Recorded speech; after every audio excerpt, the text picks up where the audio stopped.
Chapter 11. Ramdas. There were fine sunsets even in the square sometimes. One could only see parts of them, however, between the chimneys and over the roofs. From the kitchen windows one could not see them at all, and could only guess that they were going on because the bricks looked warm and the air rosy or yellow for a while, or perhaps one saw a blazing glow strike a particular pane of glass somewhere. There was, however, one place from which one could see all the splendor of them, the piles of red or gold clouds in the west, or the purple ones edged with dazzling brightness, or the little fleecy floating ones, tingled with rose color and looking like flights of pink doves scurrying across the blue in a great hurry as if there were some wind. A place where one could see all of this, and seem at the same time to breathe the purer air, was of course the attic window. When the square suddenly seemed to begin to glow in an enchanted way and look wonderful in spite of its sooty trees and railings, Sarah knew something was going on in the sky, and when it was at all possible to leave the kitchen without being missed or called back, she invariably stole away and crept up the flights of stairs, and, climbing on the old table, got her head and body as far out of the window as possible. When she had accomplished this, she always drew a long breath and looked round her. It used to seem as if she had all the sky in the world to herself. No one ever looked out of the other attics. Generally, the skylights were closed, but even if they were propped open to admit air, no one seemed to come near them. And there Sarah would stand, sometimes turning her face upward to the blue, which seemed so friendly and near, just like a lovely vaulted ceiling, sometimes watching the west and all the wonderful things that happened there, the clouds melting or drifting or waiting softly to be changed to pink or crimson or snow white or purple or pale dove gray. Sometimes they made islands or great mountains enclosing lakes of deep turquoise blue or liquid amber or chrysoprase green. Sometimes dark headlands just jutted strange lost seas. Sometimes slender strips of wonderful lands joined together, other wonderful lands as well. There were places where it seemed that one could run or climb or stand and wait to see what was coming next, until perhaps as it all melted one could float away. At least it seemed so to Sarah, and nothing had ever been quite so beautiful to her as the things she saw on the table. Her body half out of the skylight, the sparrows twittering, with sunset softness on the slates. The sparrows always seemed to her to twitter with a sort of subdued softness, just when all these marvels were going on. There was such a sunset as this a few days after the Indian gentleman was brought to his new home, and as it fortunately happened that the afternoon's work was done in the kitchen and nobody had ordered her to go anywhere or perform any task, Sarah found it easier than usual to slip away and go upstairs. She mounted her table and stood looking out. It was a wonderful moment. There were floods of molten gold covering the west, as if a glorious tide was sweeping over the world. A deep, rich yellow light filled the air. The birds flying across the top of the houses showed quite black against it.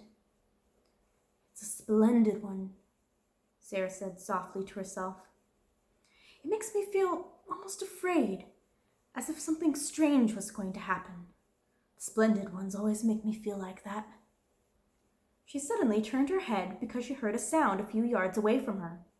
It was an odd sound, like a queer little squeaky chattering. It came from the window of the next attic. Someone had come to look at the sunset as she had. There was a head and part of a body emerging from the skylight, but it was not the head or body of a little girl or a housemaid.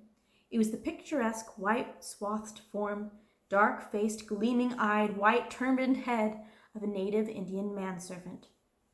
"Lascar," Sarah said to herself quickly, and the sound she heard had come from a small monkey he held in his arms as if he were fond of it, and which was snuggling and chattering against his breast. As Sarah looked toward him, he looked towards her. The first thing she thought was that the dark face looked sorrowful and homesick. She felt absolutely sure that he had come up to look at the sun, because he had seen it so seldom in England and he longed for the sight of it. She looked at him interestedly for a second, then smiled across the slates. She had learned to know how comforting a smile, even from a stranger, may be. Hers was evidently a pleasure to him. His whole expression altered, and he showed such gleaming white teeth as he smiled back that it was as if a light had been illuminated in his dusky face.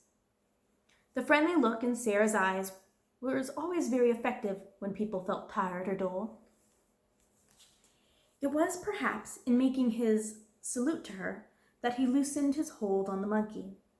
He was an impish monkey and was always ready for an adventure, and it is probable that the sight of this little girl excited him. He suddenly broke loose, jumped across the slates, ran over them, chattering, and actually leapt onto Sarah's shoulder, and from there down into her attic room. It made her laugh and delighted her, but she knew he must be restored to his master, if the Lascar was his master, and she wondered how it was to be done. Would he let her catch him, or would he be naughty and refuse to be caught, and perhaps get away and run off over the roofs and be lost? That would not do at all. Perhaps he belonged to the Indian gentleman, and the poor man was fond of him. She turned to the Lascar, feeling glad that she remembered still some of the Hindustani she had learned when she lived with her father. She could make the man understand. She spoke to him in the language he knew. "Will he let me catch him?" she asked. She thought she had never seen more surprise and delight than the dark face expressed when he heard her spoke in the familiar tongue. The truth was that the poor fellow felt as if his gods had intervened, and the kind little voice came from heaven itself. At once Sarah saw that he had been accustomed to European children. He poured forth a flood of respectful thanks. He was the servant of Mrs. Sahib. The monkey was a good monkey, and would not bite, but unfortunately he was very difficult to catch. He would flee from one spot to the next like lightning. He was disobedient, though not evil. Ram Das knew him as if he were a baby, and Ram Das he would sometimes obey, but not always. If Missy Sahib would permit Ram Das, he himself would cross the roof to her room, enter the windows, and regain the unworthy little animal. But he was evidently afraid Sarah might think he was taking a great liberty, and perhaps would not let him come. But Sarah gave him leave at once. "Can you get across?" she inquired. "In a moment," he answered. "Then come," she said. "He is flying from one side of the room to the next as if he was frightened." Ram Das slipped through his attic window and crossed to hers as steadily and lightly as if he had walked on roofs all his life. He slipped through the skylight and dropped upon his feet without a sound. Then he turned to Sarah and salaamed again. The monkey saw him and uttered a little scream. Ram Das hastily took the precaution of shutting the skylight and then went to chase him. It was not a long chase. The monkey prolonged it a few minutes, evidently for the mere fun of it. But presently he sprang chattering onto Ram Das's shoulder and sat there chattering and clinging to his neck with a weird little skinny arm. Ram Das thanked Sarah profoundly. She had seen that his quick native eyes had taken in at a glance all the bare shabbiness of the room, but he spoke to her as if he was speaking to a little daughter of a Rajah, and pretended to observe nothing. He did not presume to remain more than a few moments after he caught the monkey, and those moments were given to further deep and grateful obeisance to her in return for her indulgence. "This little evil one," he said, stroking the monkey, "was in truth not so evil as he seemed, and his master, who was ill, was sometimes amused by him. He would have been made sad if his favorite had run away and been lost." Then he salaamed once more, and got through the skylight and across the slates again, with as much agility as the monkey himself had displayed. When he had gone, Sarah stood in the middle of her attic, and thought of many things his face and manner had brought back to her. The sight of his native costume and profound reverence of its manner stirred all her memories. It seemed a strange thing to remember that she, the drudge whom the kitchen had insulted things to an hour ago, had only a few years ago been surrounded by people who all treated her as Ram Das had treated her, who salaamed when she went by, whose foreheads almost touched the ground when she spoke to them, who were her servants and her slaves. It was like a sort of dream. It was all over, and it was never coming back.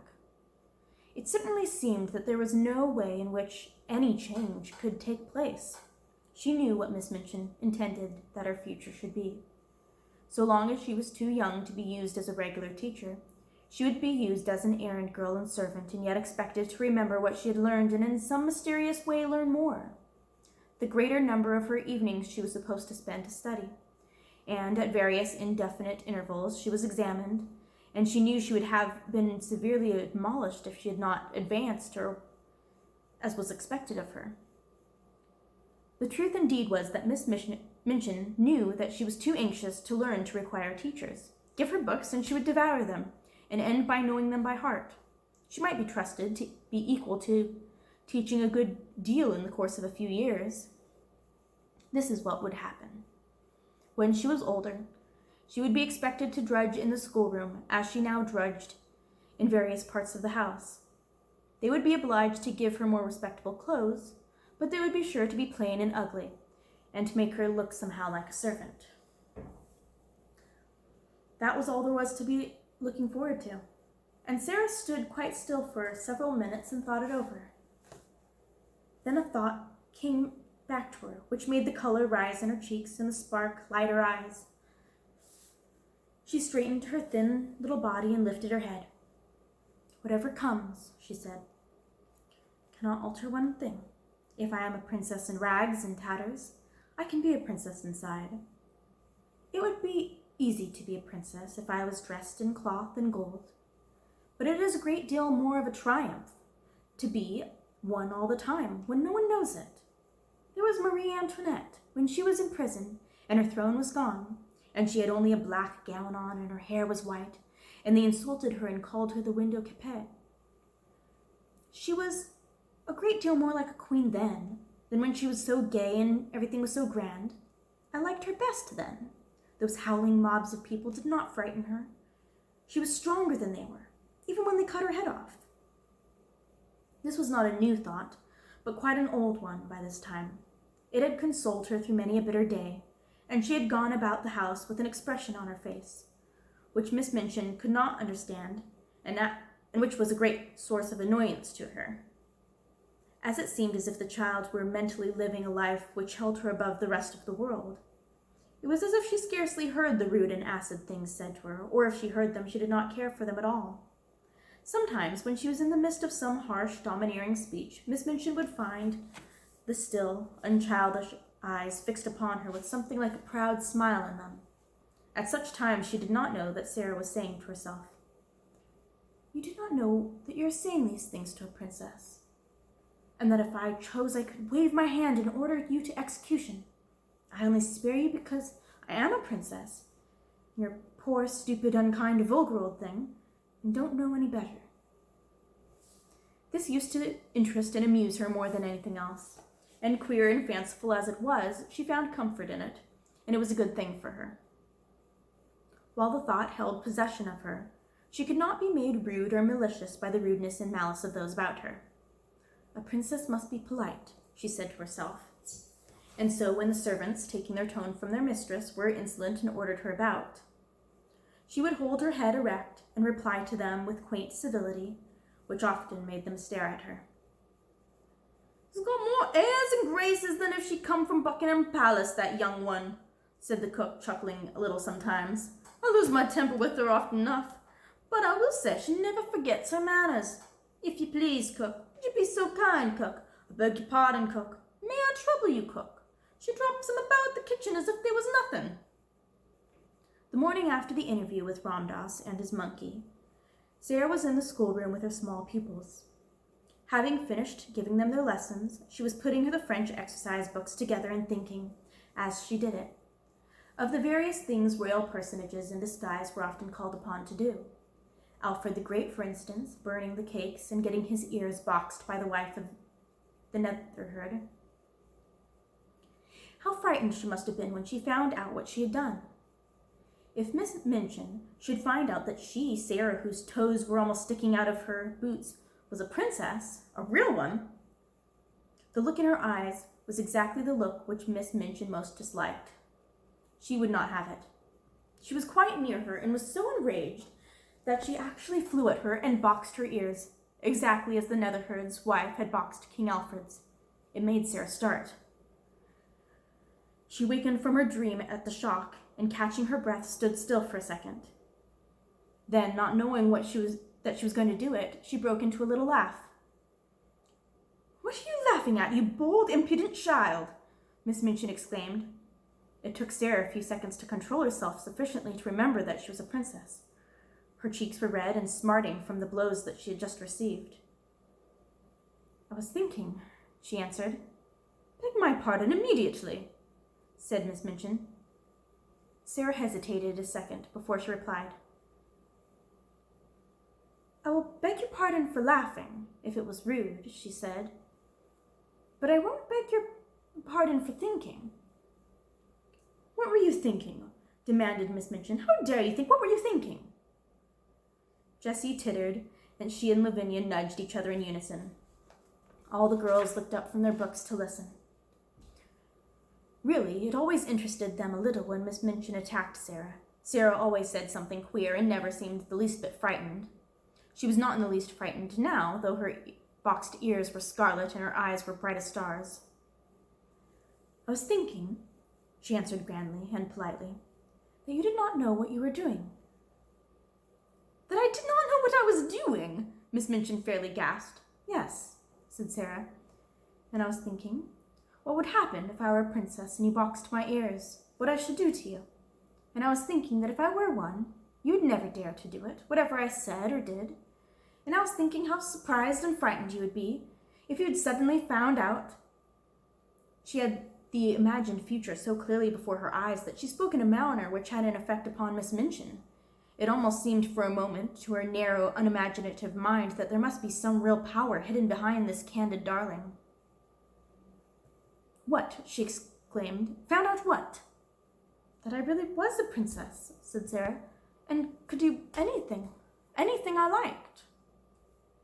Every pair of eyes in the room widened to its full limit. Lavinia leaned forward on her seat to look. "Go to your room," cried Miss Minchin breathlessly.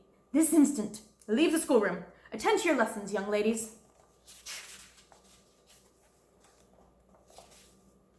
Sarah made a little bow.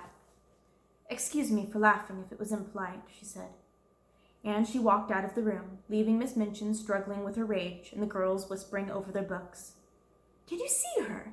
Did you see how queer she looked?" Jessie broke out. "I shouldn't be surprised at all if she turned out to be something. Suppose she should." And that is the end of chapter 11. I will see you all next time.